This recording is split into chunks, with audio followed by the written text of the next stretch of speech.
দীর্ঘ 16 বছরের ফ্যাসিবাদ বিরোধী গণতান্ত্রিক আন্দোলনের ধারাবাহিকতায় 2024-এর ছাত্র গণঅভ্যুত্থানের মধ্য দিয়ে প্রিয় মাতৃভূমি বাংলাদেশ ফ্যাসিবাদ মুক্ত হয়েছে।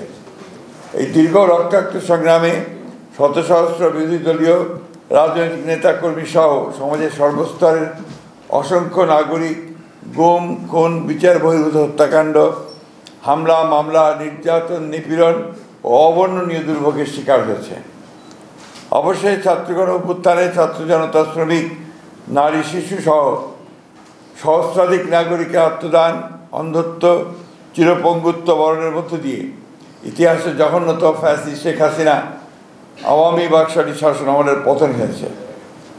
সারা বিশ্বের জনমত এবং বাংলাদেশের জনগণের দাবি ও প্রত্যাশা ছিল যারা পতিত স্বৈরাচার ও তার দোসরদের মানবতা বিরোধী ও নৃশংস জঘন্য হত্যাকাণ্ড এবং গণহত্যায় অপরাধের বিচার হয়। আন্তর্জাতিক অপরাধ ট্রাইব্যুনালের দীর্ঘ বিচারিক প্রক্রিয়ার মধ্য দিয়ে আন্তর্জাতিক মানদণ্ড বজায় রেখে আজকে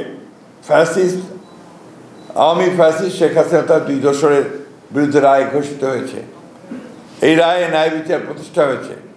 আইনের বিধান অনুযায়ী সর্বোচ্চ সাজা প্রদান করা হয়েছে ফ্যাসিস্ট শেখ হাসিনা তার দোসর সাবেক স্বরাষ্ট্রমন্ত্রী আসাদুজ্জামান কামালের।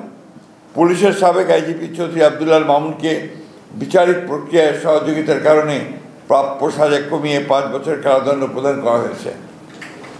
আইনের শাসন ও ন্যায় বিচার প্রতিষ্ঠায় দৃঢ় প্রতিজ্ঞ বিএনপি এ ব্যাপারে জনগণকে সদা সর্বদা সচেতন থাকার আহ্বান জানাচ্ছে।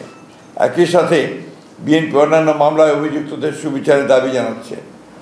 আমরা মনে করি গত 16 বছরের গুম, খুন ও বিচার বহির্ভূত হত্যার শিকার এবং 2024 ছাত্র গণ অভ্যুত্থানে রাষ্ট্রীয় সন্ত্রাসের শিকার সহস্রাধিক শহীদের আত্মা শান্তি পাবে এবং তাদের পরিবার পরিজনদের ক্ষোভ কিছুটা হলেও প্রশমিত হবে।